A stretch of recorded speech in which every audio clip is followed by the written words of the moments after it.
Welcome to Pharmaceutical Calculations, a conceptual approach, Lesson 33, Fundamental Concepts of Dosage Calculations, Part 1, ADME, and that stands for Absorption, Distribution, Metabolism, and Excretion, Bioavailability, and Effective Dose. Today's objectives are to discuss the difference between receptor selectivity and biological event specificity, relate drug selectivity with therapeutic efficacy and toxicity, relate the physicochemical properties of drugs with absorption and tissue distribution, and we have done this extensively actually in the chapter of transmembrane diffusion.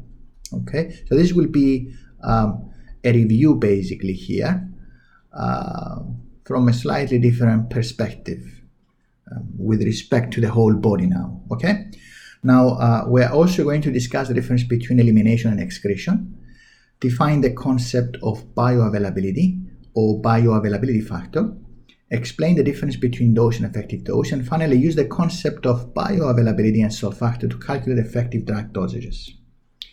Now, the two main determinants of a dosage regimen are the dose size and the dosing frequency or the dosing interval. Now, dose is defined as a specified amount of a drug administered to a patient for a therapeutic effect to take place. Now, sometimes we initiate therapy by administering the so-called loading dose, which is always higher than the maintenance dose, and its purpose is to achieve a faster accumulation of drug in the plasma. So we usually monitor the patient, and at the time when we see signs of biological activity or therapeutic effects, we discontinue the loading dose and we start administering the maintenance dose. Now, it is important to understand that the maintenance dose, of course, is the regular long-term dose, okay? So a loading dose is always much higher than the maintenance dose, but not all drugs and not all the patients have to take a loading dose, all right? So it is individualized and it is drug specific. Now, how do drugs work in our body? The keywords in this slide is basically messengers and receptors. So, drugs bind to the same cell receptors that natural endogenous ligands known as messenger molecules bind to and interfere with the signal transduction involved in the particular biological event, okay? Now, this is a wealth of information here, very, very important slides. It is important for us to know that receptors are only selective in signal recognition, but they are very specific in the resultant action.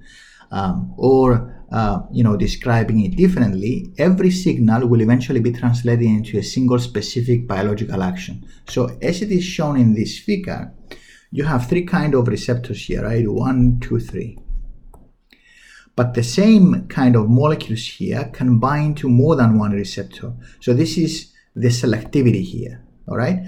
But upon their binding, the signal transduction initiated from each individual receptor is unique, okay? So this is very important. So essentially, receptors are able to bind all kind of molecules that they have a similar structure, perhaps with a different affinity.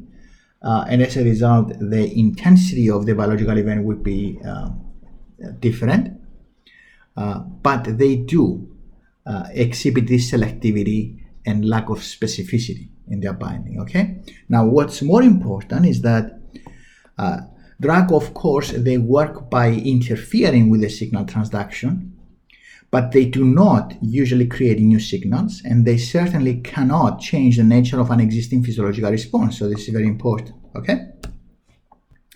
So most drugs are selective, but not specific in their actions.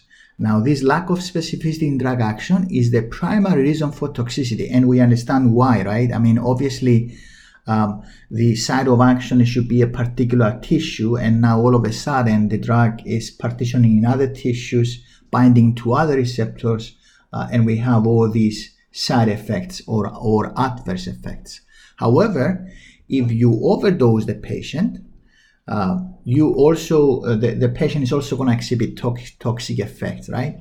So the magnitude of the pharmacological response elicited by a particular drug is dependent on the availability of the receptors at the target tissue and the concentration of the drug at the site of action. And of course, this is the dose, right? Okay, so now we get a little bit of understanding of the effect of the relationship of the dose with the plasma drug concentration. And of course, knowing that drugs are transferred into tissues via the central circulation, we understand that the plasma drug concentration must be related to the dose. Okay. So this is what I have just described here, the importance of plasma drug concentration. Now, we cannot measure drug concentration on a receptor side, of course. We are drawing blood and we are measuring drug concentrations in the blood and correlate those levels to therapeutic efficacy. And every drug has published therapeutic levels, and those are plasma drug concentrations. Okay. Now, to effectively calculate drug dosages that will achieve plasma drug therapeutic levels, one needs to take into account the pharmacokinetic properties of the drug that affect drug absorption, tissue distribution, and of course, drug metabolism and excretion, which is a process of elimination. Because all of those will affect the percentage of dose administered that reaches the plasma circulation and of course the tissues. Okay, so let us now discuss drug absorption, and some of those are already known to us from the chapter of transmembrane diffusion, but still let us go through that and remind ourselves. So drug absorption, of course, is the passage of drug molecules from the site of administration through multiple membrane barriers, mainly by passive diffusion mechanism, mostly transcellularly, not paracellularly, right, into the systemic circulation. What we have also said in the chapter of transmembrane diffusion is that only single molecules present in solution can go through membrane barriers. Highly polar drugs do not get absorbed, do not go through these membrane barriers well because of their polarity. But also, drugs that are way too hydrophobic, they will fail to cross cell membranes because, yes, plasma membranes are hydrophobic, but because these drugs have do not have any kind of aqueous solubility, they will partition in the membranes and they will stay there, okay? So the ideal molecules for absorption should be low molecular weight, slightly polar so they can dissolve into aqueous media, and hydrophobic enough to penetrate and go through cell plasma membranes. Now, this is one important point for oral administration or any extravascular route of administration. Because of the process of absorption usually is slow, it cannot be used if an immediate action is required. And because the process of absorption is characterized by variability, it always leads to large fluctuations of drug levels in the blood. And this is independent of the dosing intervals, okay? Let's now move to drug distribution, which we are also familiar, a little bit familiar from the chapter of transmembrane diffusion again. So after drug absorption, drugs will be distributed to the various tissues via the systemic circulation, and they will escape through the capillary pores to the interstitial spaces of the target cells, and this is basically paracellular now, right? Paracellular. Okay, so because the capillary pores are relatively large. Now, the higher the tissue vascularization, the faster is usually the process of drug distribution. And we understand that, right?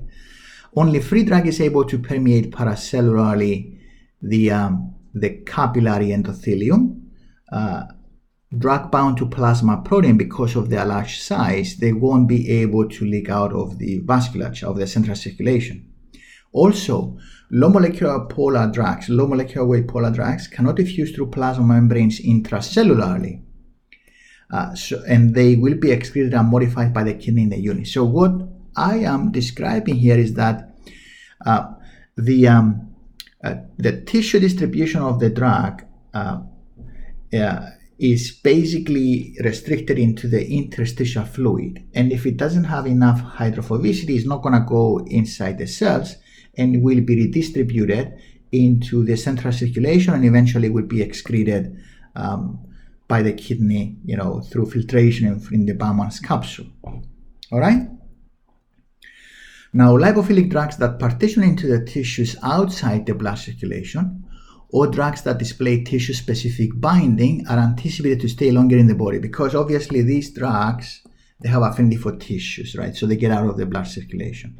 Now, the last 4 points over here are related to the so-called volume of distribution, which is one of the most important pharmacokinetic parameters that are used to carry out dosage calculations. And they will be extensively discussed in the next lesson, but we can take a look of those bullet points right now. So in general, drug concentration in the blood after a single dose is dependent on the dose size and the volume of distribution of the drug. And here, the volume of distribution is taken from the general point of view. So the higher the distribution of the drug to the tissues, the higher is going to be its volume of distribution in the body. All right? So that's not the actual definition of the volume of distribution, but it is related to the concept of the apparent volume of distribution of the drug. So the more polar is the drug, the smaller is its volume of distribution because it is confined in the extracellular fluid, of course, all right? The more lipophilic is the drug, the higher is the volume of distribution because now it's partitioning into the tissues, right? And the higher the required dose to achieve a specific drug concentration in the plasma, all right? And finally, calculated doses are often normalized per kilogram body weight, mainly due to the volume of distribution of the drug. So what I'm referring over here is that larger individuals will require a larger dose. That's why doses sometimes are normalized per kilogram body weight because of a larger volume of distribution of the drugs, okay? Not because of a larger capacity to metabolize or excrete the drug, okay? Let us now move to drug metabolism. So liver is the major organ for drug metabolism. The enzymes mostly responsible for the metabolism of the drugs belong to the superfamily of cytochrome P450, and they are present predominantly in the smooth endoplasmic reticulum or hepatocytes. Some of them are actually in the GI as well, okay? Other enzymes can metabolize drug molecules as well, but to a smaller extent. Now, metabolism of drugs routinely involves the attachment of a polar hydrophilic group, such as hydroxyl, thiol, carboxylic, or amino group to render drug molecules more polar and severely limit their tissue intracellular distribution and facilitate their renal excretion. Okay, so as we are going to see, reabsorption in the kidney is only taking place in hydrophobic drugs, and this is because it is passive, all right? So polar drugs will be excreted in the urine. Now, what's important for us to understand is that biotransformation is not a conscious drug inactivation or detoxification process in our body. So yes, usually there is an attachment of a hydrophilic group that facilitates their removal, but sometimes these additional groups that are attached to the drugs actually produce active metabolites. All right, so we need to have this in mind. Okay.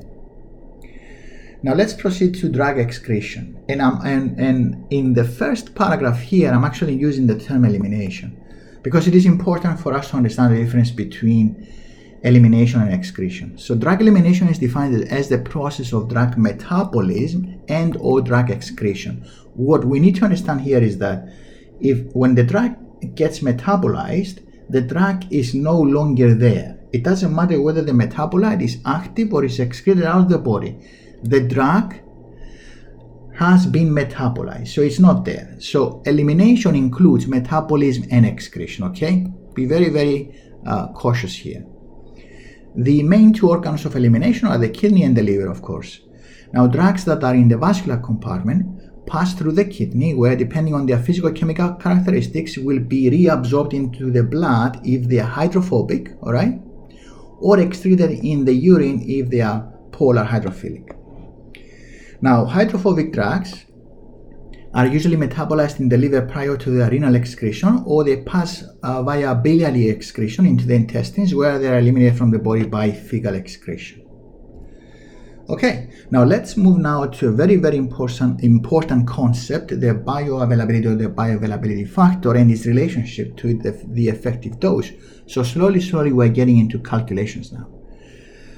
Now, factors that affect the drug's ADME will affect, of course, plasma drug concentration, which in turn affects drug concentration at the tissue target receptors. This factor must be taken into account in calculations of drug dosages, because if they are neglected, situations ranging from inefficient therapy to lethal effects could arise. Now, in pharmacokinetics, drug absorption refers specifically to the uptake of drugs into the systemic circulation after passing through the liver. So this is very, very important to us, right? Bioavailability or bioavailability factor is defined as the fraction of the administered dose that reaches the systemic circulation, and it takes values from 0 to 1. So what I'm referring over here is that sometimes during its absorption, let's say in the GI, the drug may be suffering some metabolism or some degradation, and that will affect the fraction of the dose that enters into the systemic circulation. So therefore, you will need to adjust your calculations, okay? And remember here that bioavailability factor takes values from 0 to 1 because it is a fraction, okay?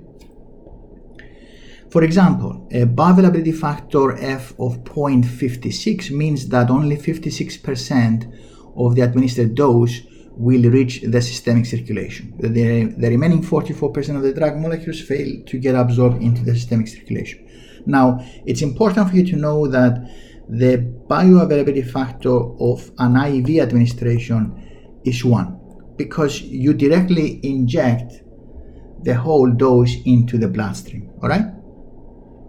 So the bioavailability factor of an oral bolus dose, of an IV bolus dose is 1, okay? Now, reduced bioavailability could be due to unfavorable physicochemical properties of the drug. For example, the drug may be too polar, right? Formulation issues of the dosage form. That's why this is very important. Remember the difference between generic dosage forms versus the prototype dosage forms, right? The drug is the same, but obviously we have different formulation issues there. Enzymatic destruction and substrate affinity for efflux transporters. So this is, we have discussed those also, right? If the drug has an affinity for efflux transporters, let's say located on the apical side of the GI or the enterocytes, the drug will be pumped out into the lumen. All right. So equation 13.1 is very important for us, and this is how we define effective dose mathematically. It is the product of the salt factor here, and we are already familiar with the salt factor in the chapter of units of concentration. I believe it was lesson 8. Now we have the bioavailability factor, and now that's the dose, the calculated one or the recommended one, okay, for therapy. Okay, let's take a look of how we actually calculate effective doses. So this is a very real example here.